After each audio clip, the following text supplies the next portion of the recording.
Hey everyone, welcome to the video. This one we're going to take a quick look at Week 12 of the NFL season on Draftkings. Just my first initial thoughts and reactions on the slate, and then we'll attempt to build a lineup together.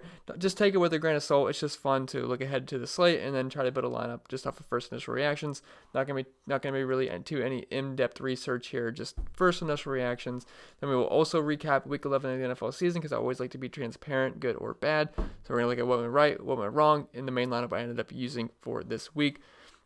So anyway, before we continue, if you guys could leave a like, and if you're new to the channel, please hit that subscribe button. Really helps me out. Really appreciate it. Also follow me on Twitter at ChrisPinell16. And yeah, let's get right into the video. So let's just start off with the cash game rankings. My number one guy was, unfortunately, Kyle Allen, and I mean very unfortunately. He only ended up getting 12 fantasy points, 12.7 to be fair. I believe he was the second highest owned quarterback right behind Lamar Jackson, and really I wish I would have just went up with Lamar Jackson and saved some money elsewhere. I really thought Kyle Allen would be a pretty good value this week. Did not happen. The passing yards were nice. He had 325 passing yards, most of that to dump off to Christian McCaffrey, but hey, it still counts.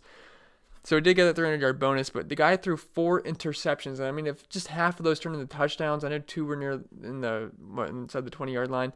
If he would have just had 2 touchdowns, I would have been dancing everywhere. I would have took over 300-some yards and 2 touchdowns from Kyle Allen. Unfortunately, he had 4 picks, so lost 4 points there. He didn't get a snowflake on DraftKings at least, but no, you were not happy with 12 fantasy points. Lamar Jackson just continues to be Lamar Jackson. He ended up scoring 33 fantasy points, 17 for 24, 224 yards, 4 touchdowns, 9 carries, 86 yards on the ground. I'm not sure. Did he get a perfect passer rating? I did not see that stat online. I did not look. I mean, it's close. It looks close enough to a perfect passer rating, although he did miss 5 passes, or 7 passes? Yeah, 7 passes. So, probably not. But he still had a fantastic game. If you just keep playing Lamar Jackson, you're going to be happy. Unfortunately, he's not in the main slate this week. Or, fortunately, if you don't like paying up for a quarterback, because I feel like we're going to be forced to at this point. But, yeah, Lamar Jackson just continues to do great things. I believe he was 40% owned in cash, which took me a little off guard. I figured he'd be high owned, but I figured him and Kyle Allen would be pretty close because I figured half the crowd would want to pay up all the way for Lamar Jackson and half the crowd would want to punt with Kyle Allen. Was not the case. Drew Brees, he only had 21 fantasy points. Nothing too exciting there. Michael Thomas had a good game, but 228 yards, 3 touchdowns. The yardage really wasn't there.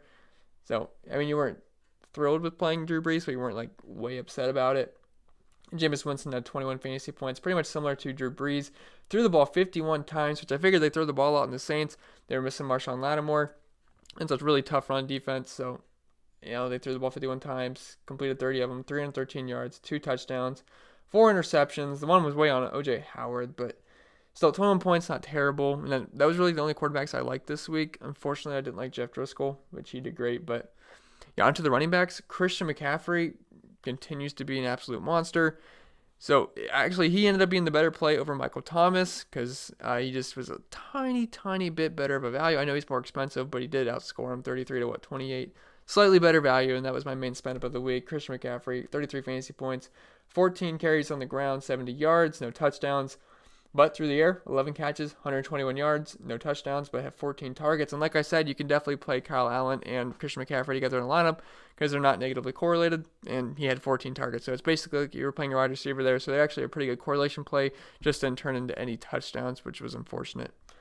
Brian Hill, he absolutely sucked, and he also didn't care about it on Twitter. I don't know if you guys saw on Twitter, but someone tweeted at him something about fantasy. No, he actually tweeted about it. He said he feels like he might said something about his feels like he should apologize to his fantasy owners, but he doesn't actually care. So yeah, I can tell he didn't care though. He only had 4 fantasy points. The guy could have had like 3 touchdowns though. Allison stole a touchdown, and then they threw it on the goal line, and then I believe he had that rushing touchdown. They got called back for holding, so he actually could have had a decent day. He had 15 carries, which, that's pretty good. Only 30 yards, though, so only had 2 yards to carry. 1 catch for 8 yards, 3 targets. Pretty unfortunate day for Brian Hill. He was 70% owned in cash, so I know you could have cashed very easily if you played Brian Hill, but he was pretty bad for your fantasy rosters. Josh Jacobs, he was 70% owned in cash, which was pretty crazy. I figured he'd be high owned, but I didn't think he'd be 70%. But he was a pretty good play. You didn't smash value or anything, but had 23 carries, 112 yards, 3 catches for 12 yards, did fumble, and was out for like a series during that game, which is weird, but still got over the 100-yard mark. Did not get into the end zone. Really thought he would, but he didn't. He was close, and he would have had a really fantastic day if he did, but unfortunately he did not.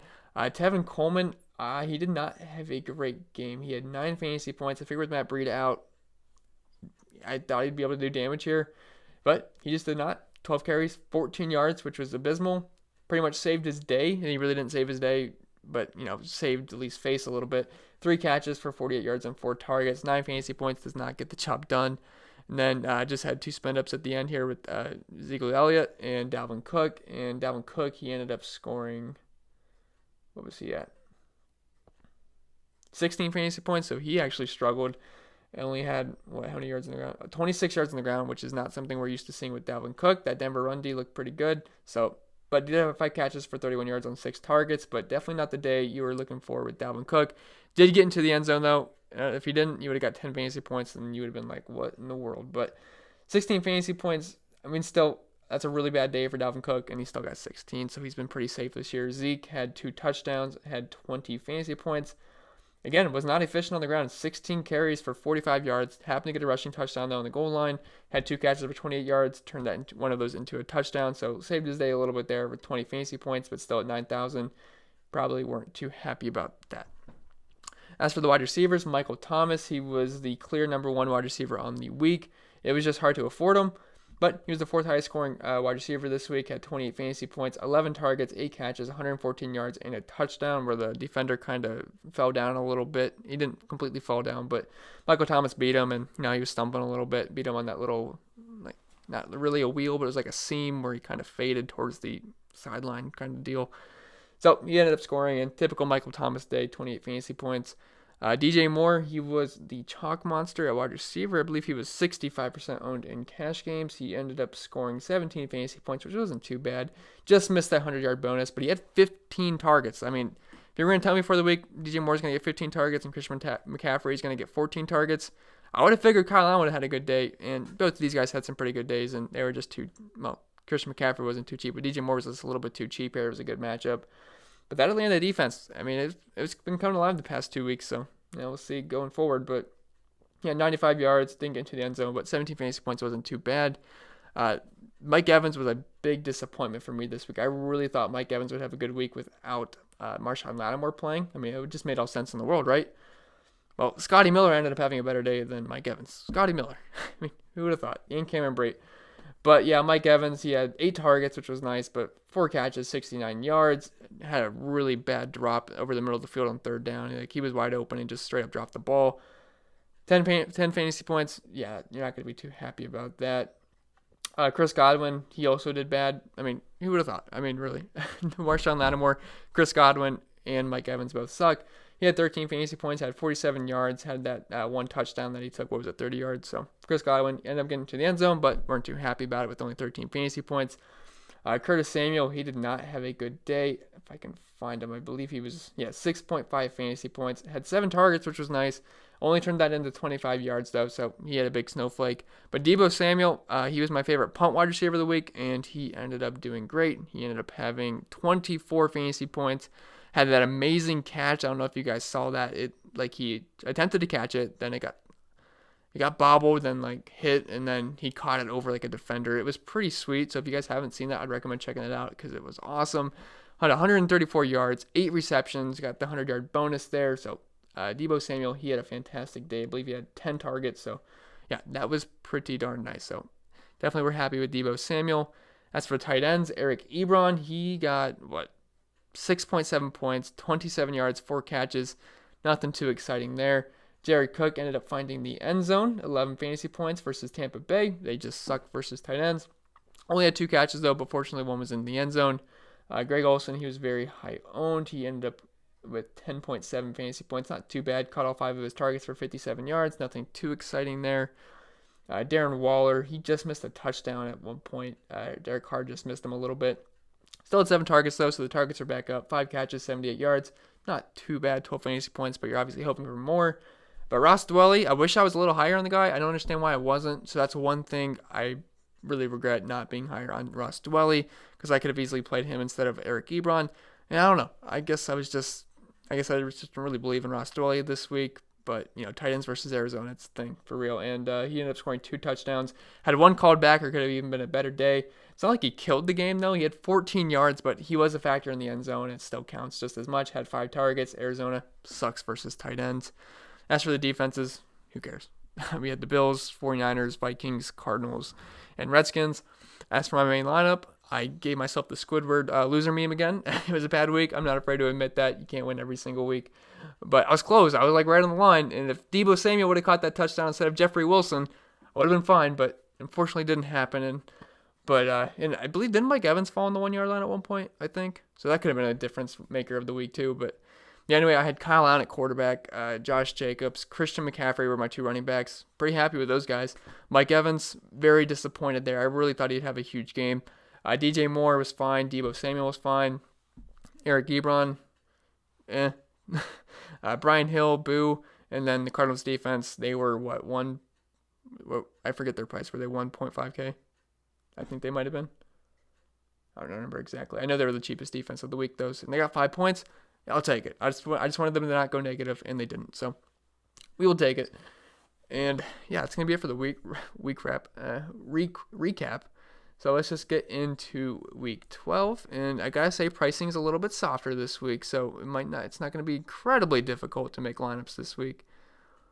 Well, I shouldn't say that. I actually had some trouble making out like a first look lineup. Let me just make sure you guys can see. Let me pop the guys in. Alright, I think we're good. And I'll just shrink my face when we get lower. But, okay, so quarterback, so I want to spend, there's a lot of good running backs on this slate, and there's a lot of good wide receivers.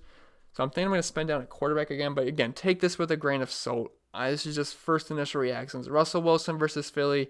I think that's a fine play. They don't have the best pass defense in the world. It has gotten better recently, so I wouldn't say they're just an absolute dumpster fire, but you definitely want to pick on them through the air rather than the ground.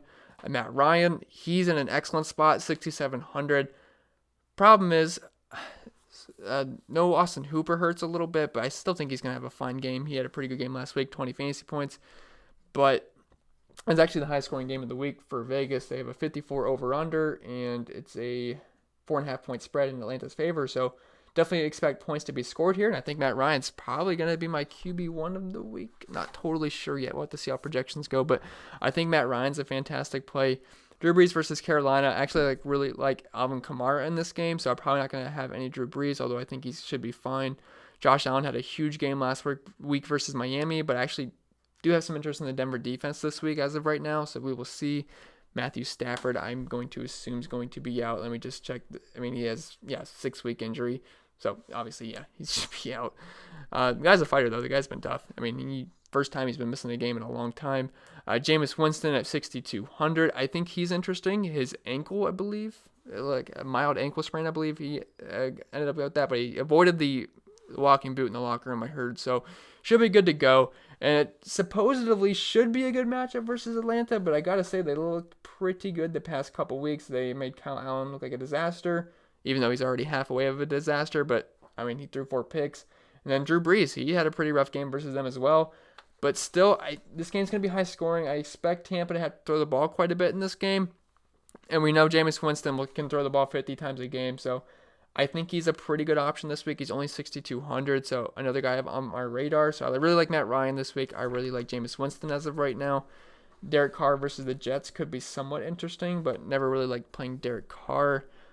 Dak Prescott versus New England, I'll probably pass there. Baker Mayfield, you guys know I'm a big Browns fan. I think he's in play this week versus the Miami Dolphins. This might be the week you can play Baker Mayfield, but I have a lot of interest in Nick Chubb, so I have a hard time seeing myself play Nick Chubb and Baker Mayfield in the same lineup, but I do think he'd be interesting in GPPs. If you can go like Baker, Odell, Landry, running back with Devontae Parker, that might be somewhat of interesting of a GPP stack. Sam Darnold looked pretty good last week versus Washington, where he ended up having...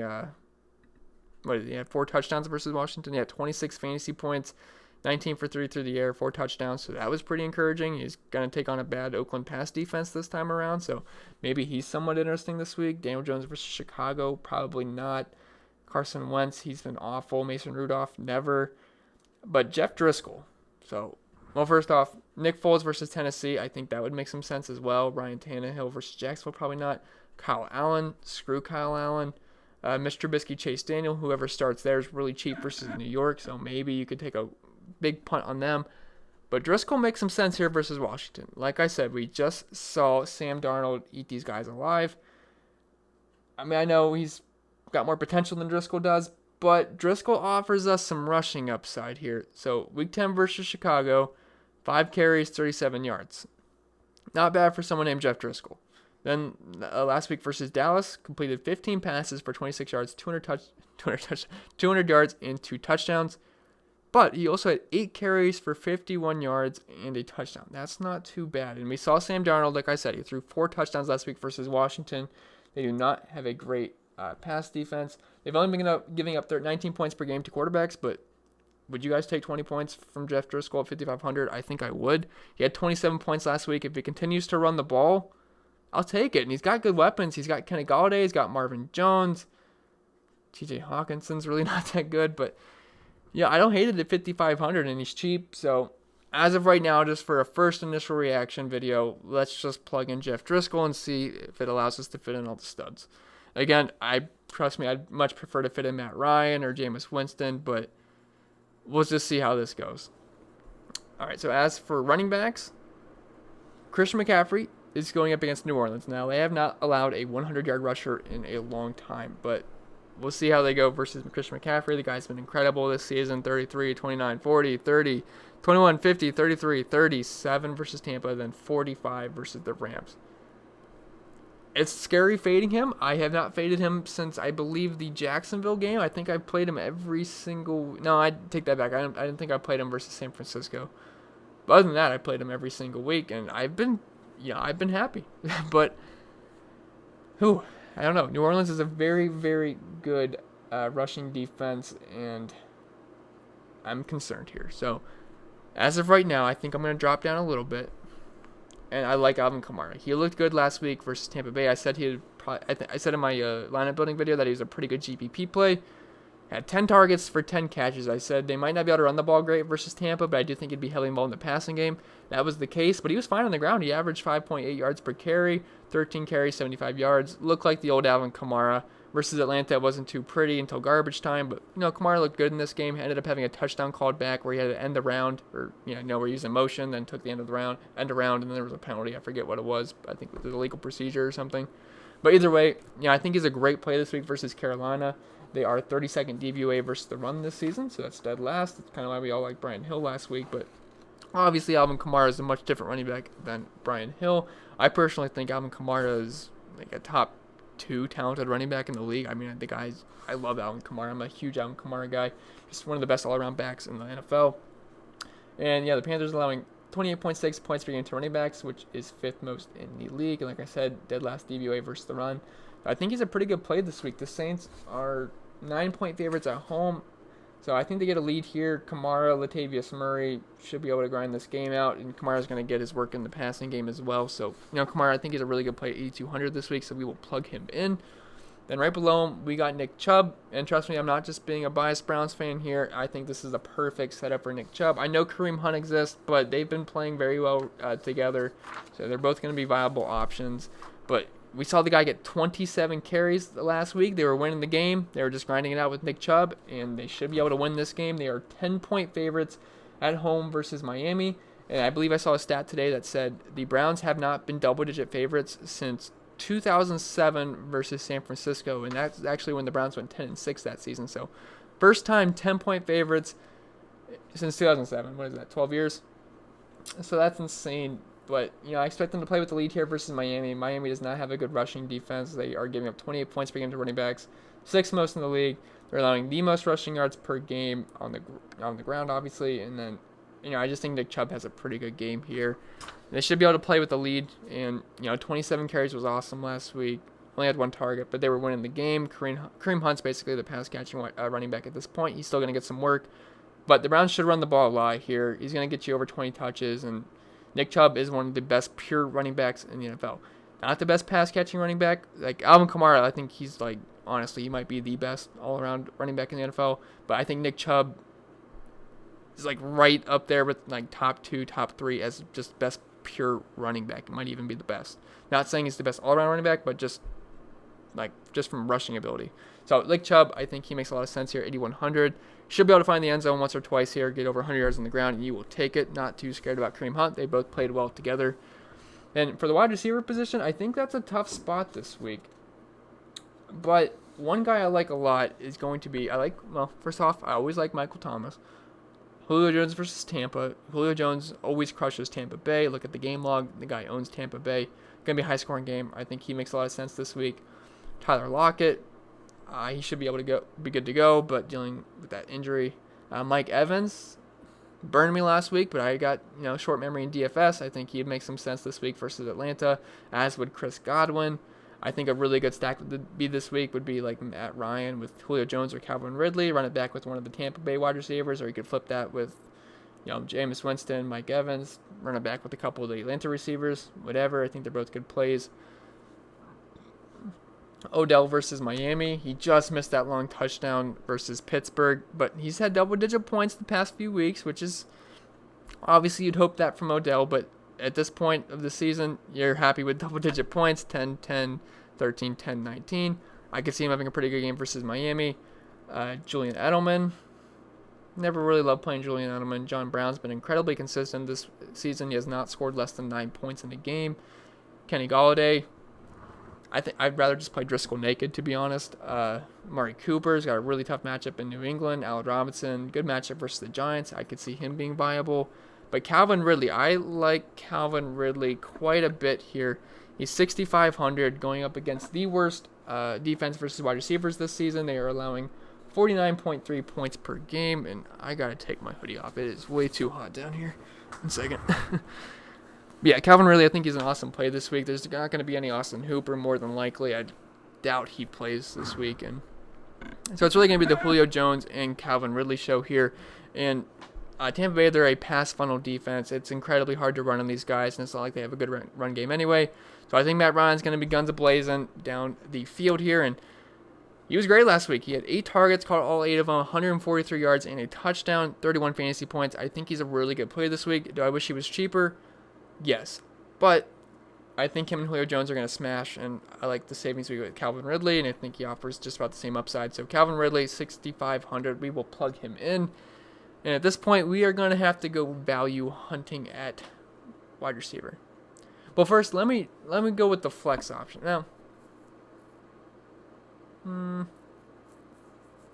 yeah, let's go with the flex option first. So I think there's quite a few good plays. And I'll tell you right now, we're in like the 7K range for flex. They already did pre-build a lineup, just off my first thoughts. And you can live anywhere from the 7,400 to 7,200 range. But I don't think James Conner is going to play this week. Obviously, if James Conner doesn't plays, say goodbye to this play. But if he doesn't play, I know he's expensive. But Jalen Samuels at 7,200, I know it sounds crazy. But when the guy gets a full workload, we've seen him produce. And, Juju Smith-Schuster, he's dealing with a knee injury. He's dealing with a concussion. Deontay Johnson's dealing with a concussion. There's no one left on this offense, and James Conner, I doubt he plays. If he does, they set his situations up in the air, so we will see. But if he doesn't play, Jalen Samuels is the only guy on this offense, and Pittsburgh's still favored in this game, and Cincinnati is a complete dumpster fire, especially versus running backs. They are allowing, the 4th most points per game to running backs, 29.1 points per game, and he's going to be the only guy left on this offense. He's going to get a ton of targets. He's going to get a ton of carries. Cincinnati shouldn't be able to stop him. No matter what the game script is, he's going to be heavily involved. When he had to start versus Indianapolis, he had 13 targets, caught all 13 of them, only had 10 yards on the ground, but I think he's an incredibly safe play here. I wish he was a little bit cheaper, but at 7,200, I think he is in play if James Conner is out, because he should be able to eat versus Cincy, and he's just going to be targeted. So you're basically getting a wide receiver running back hybrid here, and we've seen him succeed as just the main running back before. So Jalen Samuels, I like him, and really there's a void of options on Pittsburgh right now, and they're still favored in this game. I believe they're 6.5 point favorites, so I think he makes a lot of sense here. So I like Jalen Samuels as long as James Conner is out. Now at this point, as you can see, we only have 3,600 left, so we going to have to go extreme bargain hunting. And there's one wide receiver that I think's worth a shot at min price. Like, he is completely free, and it's Tim Patrick at 3,000. Is it a great matchup? No. But last week, he ended up seeing, I have it written down, I believe he had 65% of the snap? I don't remember exactly. I know his snaps were way up from last week. I had it written down somewhere, but I can't pull it up at the moment. But he did see a good amount of the snaps, and he's only 3K, so I don't mind it. He had 8 targets last week. He's done nothing all season. Hasn't played. But 8 targets last week. If you're going to give me like 5 targets at 3K, I will take it. He had 4 catches, 77 yards, 11 fantasy points. His price is free. He's free. He doesn't have to do much at all. And I think he can be fine in this matchup. Cortland Sutton should get the Tre'Davious White shadow. So that means Tim Patrick will more than likely be guarded by Levi Wallace, who is the 65th ranked corner on PFF. So it's a good matchup for him. Not like overall, just as they have a great pass defense. But Levi Wallace is definitely the weaker link between him and White, and I expect Cortland Sutton to be shadowed. So, White hasn't shadowed every game this season, but I feel like they would shadow Sutton. So I think Tim Patrick would make some sense at 3K. He opens up a ton, and if he gets me, I'm not saying he's gonna get 8 targets again, but if he can get me 4 to 6 here at 3K, I will take it. Just give me 8 points, and I'll be pretty happy. So Tim Patrick, we will plug him in at the moment. Now we got 3,800 left. It opens up a little bit. So at this point, let's just play with our defense here. So I think the Bengals would be in play just because Pittsburgh's missing a lot of people, but I really don't want to play my defense versus my running back. So I do think the Broncos are in play versus Buffalo. This is the lowest Vegas total on the slate. It's only a 36.5 point total, which might be the lowest I've seen all season. They are 6-point dogs, and they're at Buffalo, but I don't expect Buffalo to score many points. And, Josh Allen could, turn over the ball some. And the Broncos defense has been pretty good. They have a pretty good rush defense, pretty good pass defense. So I could see this being wouldn't surprise me if this was like a 10 to 17 point game at the end of the day. So Broncos defense, I think they're pretty cheap. I don't think they're pretty cheap. They are cheap, and I think they're a pretty solid play. So at this point, we have 45.50 left. So I don't know what we can do at this point. At tight end, let's look at tight end. We'll fill out our wide receiver 3 spot at the end. But Austin Hooper, he should miss the game. Zach Ertz, I can't afford Zach Ertz. I'll tell you that right now. How much would we have left with Zach Ertz? Well, I guess we could play Zach Ertz, but I don't want to play 2 3K receivers. Evan Ingram, no thank you. Jared Cook, not really too interested in Jared Cook. Let's see. But go down a little bit. Greg Olsen's been good. We saw Cameron Brate have a big game versus New Orleans last week. Maybe they sell out to stop DJ Moore and Curtis Samuel. Noah Fant's been pretty good. Buffalo's been very good versus tight ends, though, but 23, 7, and 9 the past 3 weeks isn't too bad. But I really want to play 2 Broncos receivers because that's never fun. Dallas Goedert, good matchup versus Seattle. I actually don't hate that. Seattle's giving up, the 7th most points per game to tight ends, 14 points per game. I can't get all the way up to Zach Ertz, so we could play his backup, but he's on the field all the time. He plays about 80% of the snaps, which I like. And he's been pretty consistent. I mean, since week 6, 9, 15, 11, 7, 12, he gets into the end zone. He has 3 touchdowns the past 4 weeks. I think Dallas Goedert's a fine play. And I mean, he sees consistent targets. 8, 4, 5, 5, 6. Good matchup. Can get over to Zach Ertz, and I like Zach Ertz this week, so I think Dallas Goedert's a fine play at pretty much half the price. So don't mind that at all. And that's going to leave us 5,400 left at the wide receiver 3 position. So we'll see what we can fit. All right, let's see. We have Curtis Samuel going up against New Orleans. If Marshawn Lattimore's back, I expect him to be on DJ Moore. So Curtis Samuel could see some softer coverage. I expect the Panthers to be trailing in this game. I can see Curtis Samuel having a decent game. I mean, he sees consistent targets every week, and he's got big play upside. So I guess I wouldn't hate Curtis Samuel. Darius Slayton's been good. Devontae Parker, though, I think he makes a pretty interesting play. And actually, it would make a good correlation play to play Devontae Parker with Nick Chubb. Because if I'm playing Nick Chubb, I'm assuming Browns have a good lead here, and they're going to be running the ball. And then I'd expect the Dolphins to have to throw the ball quite a bit, and I think they're going to have to. And I know Cleveland's pass defense has been pretty good, but with no Myles Garrett, no Ogunjobi, and Olivier Vernon is questionable, the pass rush not going to be what it usually is. And Ryan Fitzpatrick should be able to have time to sit back and throw the ball near the end of the game, and more so garbage time. I don't think the Browns are going to absolutely blow these guys out of the water, but I do expect them to be trailing, and they should have to throw the ball a lot. And Devontae Parker has been very good this season. I mean, since week 4, 17, 11, 16, 11, 15, 11, 23. Good targets, too. 10 targets, 10, 6, 8, 10, 4, 4, 6. I think Devontae Parker is a pretty good play this week. It's not my favorite matchup versus Cleveland. He will see some Denzel Ward, who's been playing well, but not totally sure if he's going to shadow him. But I think Devontae Parker is a fine play at 5,200.